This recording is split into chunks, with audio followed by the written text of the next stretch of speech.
तपाईहरुको बीचमा चाहिँ आज मैले धेरै योजनाहरू बनाएर लिएर आएको थिएँ तर प्रभुहरु बीचमा हुनुहुन्छ तपाईलाई प्रार्थना हुनेछ तर पनि विशेष गरेर हामीले के बुझ्नुपर्छ भनेपछि आज चाहिँ हामी कुन दिशामा गइरहेका छौं र हाम्रो जीवनमा किन विपत्ति आइरहेको छ त्यो चाहिँ हामीले हेर्नुपर्नेछ आमेन आज देख्नुस्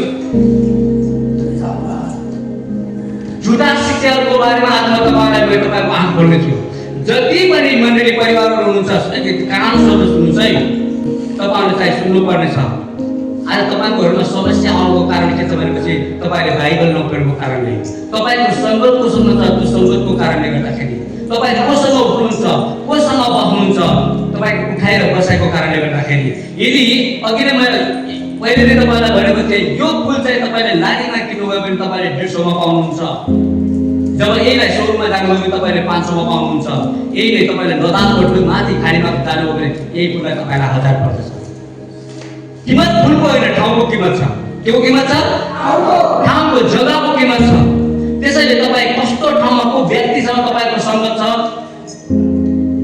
त्यसैसँग तपाईको तुलना हुन्छ र तपाईको कीमत हुन्छ हालेलुया कतिजनाले बुझ्नु भएको छ बुझेपछि तपाईले ताली बजाउनु पर्छ है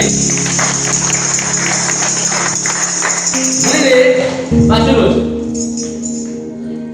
सबैले एकदम कान खोलेर सुन्नुस् है तपाईलाई मैले वचन भन्दैछु यदि तपाईसँग बाइबल छ भने पहिले यूहन्ना 4 अध्यायलाई निकालेर राख्नुहोस् पहिले यूहन्ना 4 अध्यायलाई सबैजनाले त सुन्नुस् सबैजनाले त सुन्नुस् कसैले पनि पछाडी आफ्नो शिरलाई नअड्काउनुस्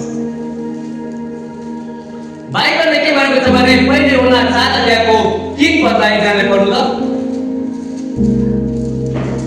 येशूलाई स्वीकार नगर्ने हरेक आत्मा परमेश्वरबाट होइन बाँच्नु यो कसको बारेमा लेखिएको छ भनेपछि झुटा शिक्षा या ख्रीष्टको विरोधीहरूको बारेमा लेखिएको छ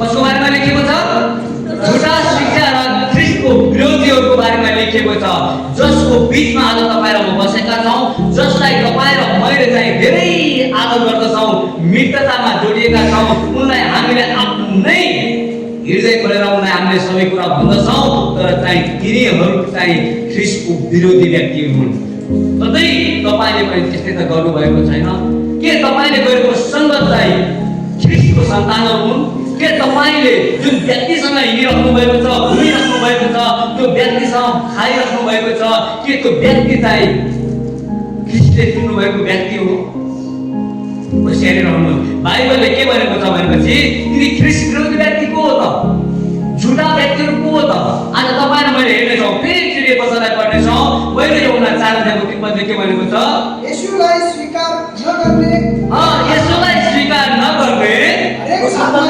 हरेक आत्मा परमेश्वरबाट होइन तर त्यो ख्रीष्टको विरोधी आत्मा त्यो को हो ख्रीष्टको विरोधी आत्मा हो पवित्र बाइबल समात्ने सुन्नुस् है सबैले सुन्नुस् पवित्र बाइबल समात्ने हामी ज्योतिका सन्तानहरू हौं भन्ने सिधा सादा मानिसहरूलाई आफ्नो लपेटामा राख्ने अन्धकारमा राख्ने तर प्रभु येशूलाई स्वीकार नगर्ने तिनी व्यक्तिहरू चाहिँ झुटा शिक्षाहरू हुन्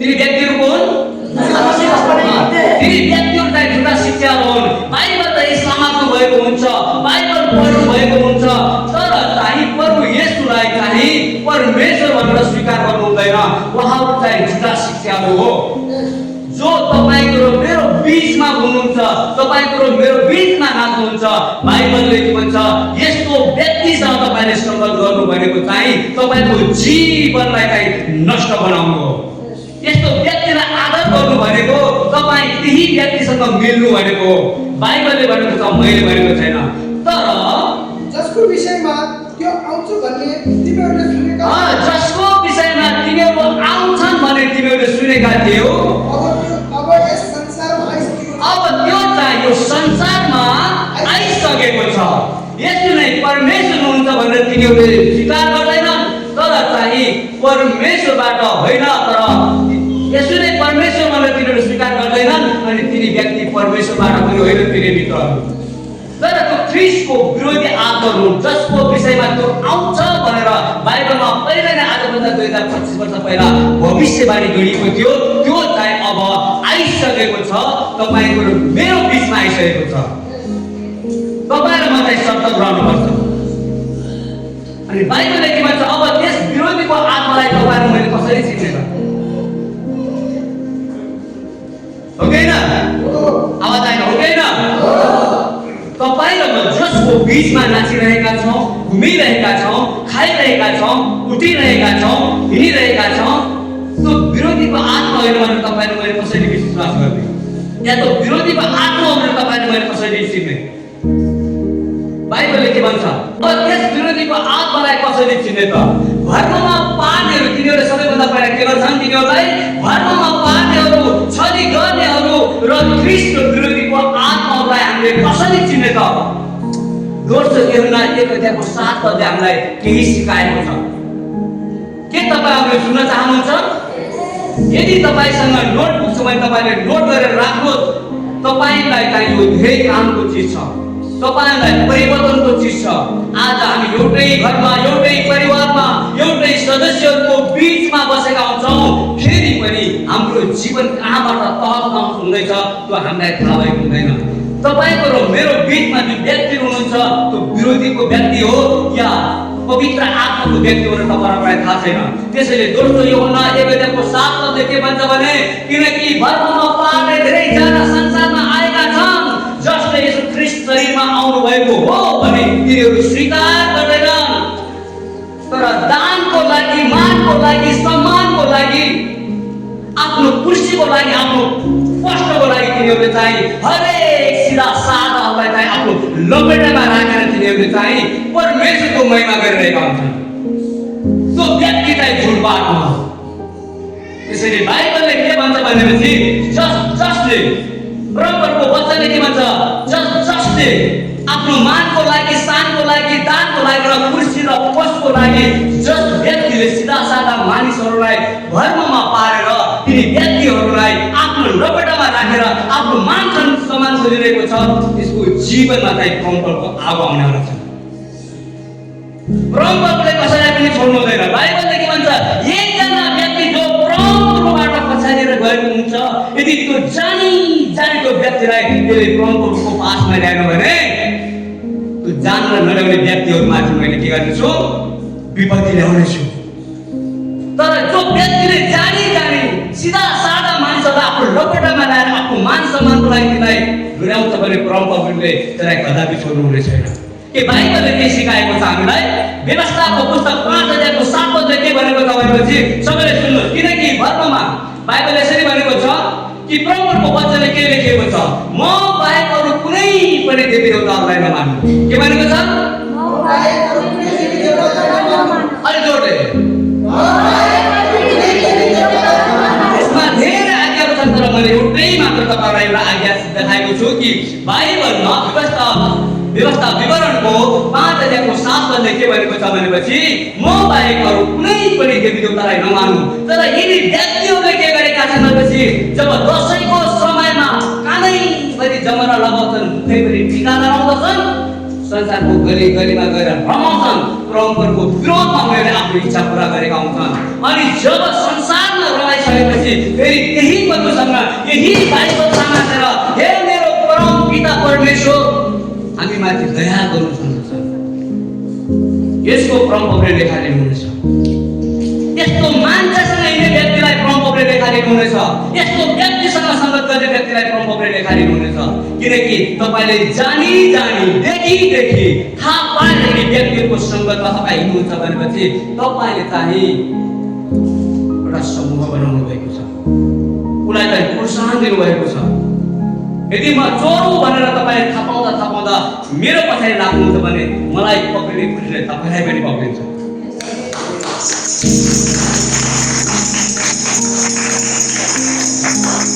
बाइबलले के भनेको छ, तिनीहरूले बाइबलमा पढ्दछन्, जब तिहार आउँदछ फुलका मालाले लपट भएका हुन्छन्, फुलको मालाले शरीर ढाकेका हुन्छन्, टीकाले बल्लो कुनाबाट बल्लो कुनासम्म आफ्नो मुखलाई ढाकेका हुन्छन्। फेरि पनि संसारमा गएर हरेक ठाउँमा तिनीहरूले पूजा पाठहरू गर्दछन्। अनि फेरि जब समय सकिन्छ परमेश्वरको भवनमा आउँछन् र हे मेरो परम पिता परमेश्वर, मसीह येशूको नाममा हामीलाई शान्ति दिनु। उनले संसारको पनि खुसी खोज्दछन् अनि परमेश्वरबाट आउने आशिषलाई व्यवसाय पनि उनीहरूले बाटोरिरहेका छन्, संसारलाई भर्खरमा पारिरहेका छन्। यिनीहरूले बाइबल त पढ्दछन्, बाइबलको शिक्षा त यिनीहरूलाई थाहा छ, फेरि पनि शिक्षा थाहा पाएर पनि बाइबलको धार्मिकतामा हिँड्दैनन्, उनीहरूले आफ्नै धार्मिकतालाई अगाडि बढाइरहेका छन्। रोमी 10:3 के भन्छ भनेपछि रोमी 10:3 भन्छ बाइबल त पढ्छन् तर परमेश्वरको धार्मिकतामा तिनीहरू हिँड्दैनन्, तर परमेश्वरको धार्मिकतालाई त्यागेर तिनीहरूले आफ्नै धार्मिकताहरू तिनीहरूले उत्पन्न गरेका हुन्छन्। खबरदार तपाईहरु यस्तो व्यक्तिहरूसँग तपाईँ हुनुहुन्छ। यो मैले भनेको छैन, बाइबलले भनेको छ। तर 30 आएको बेलामा 10 दिन 5 दिन 7 दिन उनीहरूले व्रत बस्दछन्, देवीको व्रत बस्दछन्, त्यहाँ रमाउँदछन्, नाच्दछन्, गाउँदछन्। जब त्यो रमजान सकिन्छ फेरि परमप्रभुलाई खोज्दै हिँडेका छन्। तिनी व्यक्तिहरूलाई बाइबलले के भनेको छ, त्यो व्यक्तिहरू चाहिँ श्रापित हुने व्यक्ति हो, त्यो व्यक्ति चाहिँ झुटा व्यक्तिहरू हो, झुटा शिक्षाहरू हो। त्यो मैले चाहिँ संसारमा आउँछ भनेर तिमीहरूलाई भनेको थिएँ, त्यो अब आइसकेको छ। अब तिमीहरू के हो? होशियारी हो। हामी अब कस्तो हुनु पर्यो? होशियार हुनु पर्यो। तिनी व्यक्तिहरूले के भन्छन्? अन्धकारबाट ज्योतिको राज्यमा ल्याउनको लागि तिनी व्यक्तिहरूलाई चाहिँ हामीले चाहिँ अन्धकारबाट ज्योतिको राज्यमा ल्याउनको लागि, कुबाटोबाट सत्यको मार्गमा ल्याउनको लागि हामीले उहाँलाई धेरैभन्दा धेरै कोसिस गर्यौं। तर यिनीहरूको अन्धकारमा हिँड्ने यिनीहरूको आदत भइसकेको छ, अन्धकारमा बस्ने यिनीहरूको आदत भइसकेको छ, अन्धकारमा रमाउने यिनीहरूको आदत भइसकेको छ। त्यसैले बाइबलले के भन्छ भनेपछि जान बुझेर आफ्नो नामको लागि यिनीका अगुवाहरूले यिनीहरूलाई के गरेका छन् भनेपछि अन्धकारमा राखिरहेका छन्। जान बुझेर यिनीहरूले आफ्नो नामको लागि, आफ्नो शानको लागि, आफ्नो इच्छा पूरा गर्नको लागि सीधा सादा व्यक्तिहरूलाई उनीहरूले आफ्नो लपेटामा राखेका छन् र तिनीहरू पनि अन्धकारलाई मन पराएका छन्। अहिले अन्धकारबाट बाहिर निस्कन सकेका छैनन्। जसरी इस्राएलीहरू जब गुलामीको समयमा मिस्र देशमा 430 वर्षको गुलामीमा बाहिर निस्किन सकेका थिएनन्, प्रार्थना गर्दै प्रभु हामीलाई तपाईले यहाँबाट बाहिर निकाल्नु, तर चाहिँ बाहिर निस्किन सकेका थिएनन्। जब मोसालाई छुटाउनु भयो, मोसामाथि पनि यिनीहरूले विश्वास गरेका थिएनन्। त्यसैगरी आज यिनी नेपाली दाजुभाइ दिदीबहिनीहरूलाई पनि यस्तै भइरहेको छ। यिनी अन्धाहरूले यिनीहरूलाई डराइरहेका छन्। बाइबलले के भन्दछ भनेपछि तिनी मित्रहरू हो, यिनीका अगुवाहरू अन्धा भएका छन्, अन्धकारमा राखेका छन् र तिनी मित्रहरू हो। अन्धाले अन्धालाई कहिले पनि डराउन सक्दैन, बहिराले बहिरालाई सुनाउन सक्दैन, गुङ्गाले गुङ्गालाई स्पष्टसँग बोल्न सक्दैन। प्रेरितको पुस्तक 28:27 के भन्छ भने किनभने यिनी मानिसहरूको हृदय चाहिँ बोधो भएको छ। के भएको छ? यिनीहरूको हृदय चाहिँ बोधो भएको छ। तिनीहरूका कान बहिरा भएका छन्, तिनीहरूका आफ्ना आँखा बन्द गरेका छन्। नत्र तिनीहरूले आँखाले देख्ने थिए, कानले सुन्ने थिए, मुखले बोल्ने थिए, अनि म कहाँ आउने थिए, म कहाँ तिनीहरू फर्केर आउने थिए र म तिनीहरूलाई निको पार्ने थिएँ भनेर परमप्रभुको वचनमा लेखिएको छ। हालेलुया, हालेलुया। तर अहिले यिनीहरूले हतैपात गरिसकेका छन्। आज यिनको कारणले गर्दाखेरि नासिकमा चाहिँ क्रिस्चियनहरूको चाहिँ विरोध भएको छ। ओहो, इसाईहरूले पनि टीका लगाएर, सिन्दुर लगाएर, मुखैभरि टीकाले रसपत पारेर चाहिँ परमप्रभुको महिमा गर्दा रहेछन् भनेर आज संसारका मानिसहरूले कमेन्ट गरेका छन्। उनीहरूलाई थाहा छैन यिनीहरू सच्चाइ हुन् कि क्रिस्चियन हुन् भनेर। अब चाहिँ मैले चाहिँ मेरो संस्थासँग मैले कुरा गर्नेछु, इसाई समूहसँग कुरा गर्नेछु, यसको विरोध मैले गर्नेछु। यिनीहरूलाई धेरै सम्झाउनको लागि मैले कोसिस गरेँ।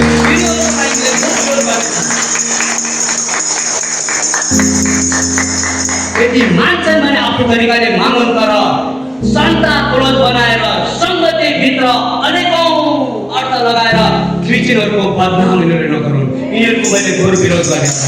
त्यो भिडियोलाई चाहिँ तपाईँले सबै भएर गर्नुहोला, यो भिडियोलाई सबै सेयर गर्नुहोला। यस्तो समय आउनेछ अगर यिनीहरूले आफ्नो 2026मा आफ्नो चाललाई, आफ्नो चलनलाई, आफ्नो सोचलाई, आफ्नो विचारलाई नबदलेर यस्तै गरी क्रिस्चियनहरूको विरोधमा यिनीहरूले नाटक गर्न लायो भने परमेश्वरको विरोधमा यिनीहरूले काम गर्न लागेपछि यिनको विरोधमा म खडा हुनेछु र इसाई समाज खडा हुनेछ।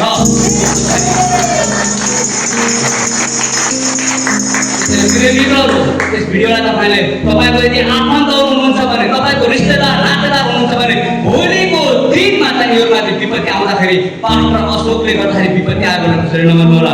जुन क्षेत्रमा भन्नुहुन्छ त्यो क्षेत्रमा गएर, जुन टेबलमा भन्नुहुन्छ त्यो टेबलमा गएर म टेबल ट्याग गर्नको लागि तयार, टेबलसँग चुनौती गर्नको लागि म तयार छु। त्यो भिडियोलाई भाइरल गरिदिनु होला। भोलिको दिनमा पास्टर अशोकले कहिले यस्तो भने भनेर नभन्नु होला। तपाईँको आफ्नो मान्छे हुनुहुन्छ भनेपछि नजाने कस्तो नराम्रो क्रियाकलाप गरिरहेका छन्।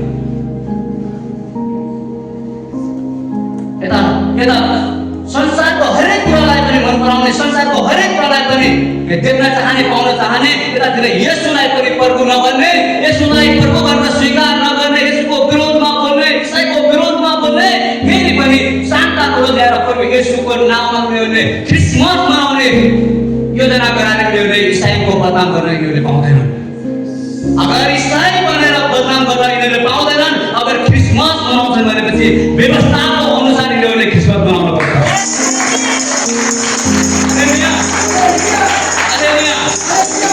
त्यसैले फेरि मित्रहरू, बाइबलले भन्छ परमेश्वरले कसैलाई पनि छोड्नु हुने छैन, सबैको न्याय गर्नुहुनेछ। आज जसले प्रभु येशू ख्रीष्टको विरोध गरे तिनी मानिसहरू आज बाँचेका छैनन्।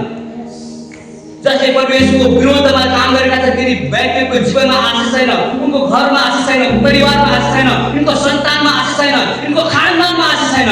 परमेश्वरले 7:30सम्म श्राप दिनुहुन्छ। त्यसैले आज म तपाईहरुलाई यहाँबाट नै आह्वान गर्न चाहन्छु प्रिय मित्रहरू, तपाईका आफन्त व्यक्तिहरू हुनुहुन्छ भने सम्हाल्नुहोस्। भोलिको दिनमा तपाईको आफन्त व्यक्तिमाथि विपत्ति आउनु भनेको तपाईमाथि विपत्ति आउनु हो। प्रार्थना गर्नु, धुरा टेक्नुहोस्। बाइबलले तपाईलाई के भनेको छ तपाईलाई थाहा छ? दोस्रो यूहन्नाको पुस्तकलाई निकाल्नुहोस्। 1:8 के भनेको छ? होशियारी रहो, साथलाई पर्नेछु। किनभने धर्ममा पापीहरू धेरै जना संसारमा आएका छन् जसले येशू ख्रीष्टलाई शरीरमा आउनु भएको भनेर स्वीकार गर्दैनन्, तर चाहिँ ख्रीष्ट येशूको नाममा चाहिँ उनीहरूले क्रिसमस मनाउनको लागि अनेकौं विधिहरू पालना गर्छन्। संसारका मानिसहरूलाई भरमा पार्छन्। हामीले पनि क्रिसमस मनाउन पाइन्छ, चाहिन्छ, यस्तो गर्न उस्तो गर्न पाइन्छ भनेर, तर चाहिँ बाइबलको अनुसार उनीहरूले क्रिसमस मनाउँदैनन्। उनीहरूले आफ्नो इच्छा पूरा गर्नको लागि, मान्छेको मनलाई जित्नको लागि, मान्छेलाई अन्धकारमा राख्नको लागि अनेकौं तरिकाले उनीहरूले क्रिसमस मनाउँदछन्। कोही पनि विश्वासीको शिरमा टीका अनि निधारमा चाहिँ सिन्दुर हाल्दा कसैले पनि क्रिसमस मनाएको छैन। तर तपाईहरुलाई भर्ममा पार्नको लागि आज धेरै व्यक्तिहरू आइलागेका छन्, समयदेखि नै किन कोसिस गरिरहेका छन्। आफ्ना आँखाहरूलाई खोल्नुहोस् र प्रभुको वचनलाई पढ्नुहोस्। अनि बाइबलले के भन्छ भनेपछि यसको नम्बर देखिन्छ, ख्रीष्टको सिद्धान्तलाई स्थिर नबस, ख्रीष्टको सिद्धान्तमा स्थिर नबसेर त्यसले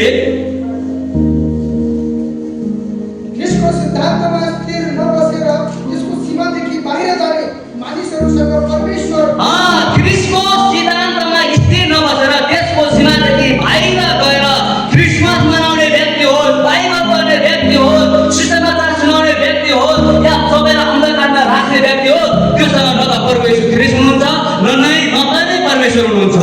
कोही पनि त्योसँग हुँदैन। उनीहरूले चाहिँ झुटको खेती गरिरहेका हुन्छन्, आफ्नो मनको मनगढानी कहानी बताइरहेका हुन्छन्। बाइबलको ज्ञान तिनीहरूमा छैन। अनि अगाडि के भनेको छ? यस सिद्धान्तमा स्थिर रहनेसँग पिता यो बाइबलको सिद्धान्तमा जो व्यक्ति स्थिर रहन्छ त्यससँग पिता पनि हुनुहुन्छ, पुत्र पनि हुनुहुन्छ। हालेलुया, पवित्र आत्मा पनि हुनुहुन्छ। त्यसैले कतिपय व्यक्तिहरू चाहिँ के गर्छन् भनेपछि परमेश्वरलाई छोडिदिएका छन्, आफ्नो इच्छा पूरा गर्न बाहिर गएका छन्।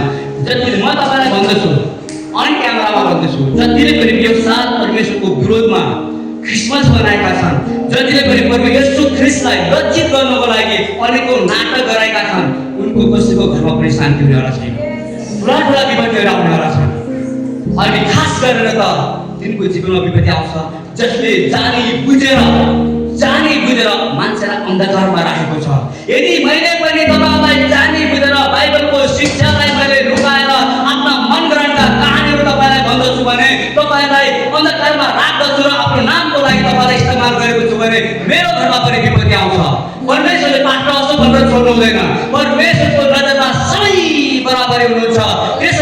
परमेश्वरले कसैलाई पनि छोड्नु हुँदैन। हालेलुया। तपाईलाई र मलाई बाइबलले के चेतावनी दिएको छ? बाइबलले भन्दछ यसको 10 पद के भनेको छ? यदि कोही तिमी कहाँ आएर यो सिद्धान्त ल्याएन भने त्यसलाई आफ्नो घरमा स्वागत नगर्नुहोस्, त्यसलाई अभिवादन पनि नगर्नुहोस्, किनभने त्यसलाई अभिवादन गर्ने त त्यसका दुष्ट कामहरूसँग सहभागी हुँदछ। हेर्नु त, तपाईले भन्छ हो मेरो दिदी, मेरो बहिनी, मेरो आमा, मेरो भाइ, मेरो बहिनी खतरनाक छ वचन। तपाईको दिदी बहिनी आमा बुवा हुनु होला, सच्चाइमा आत्मविश्वासमा हुनु होला, तर बाइबलले के भन्छ? योसँग रिश्ता गर, यसलाई तिमीले घरमा बोलाएर नमस्कार आदर गर्छौ, बसाल्छौ, चाय पानी पिलाउँछौ भने तिमीले पनि योसँग सङ्गत गरेका छौ, यससँग सहभागी भएका छौ, तिमी पनि नष्ट हुनेवाला छौ भनेर बाइबलले भन्छ।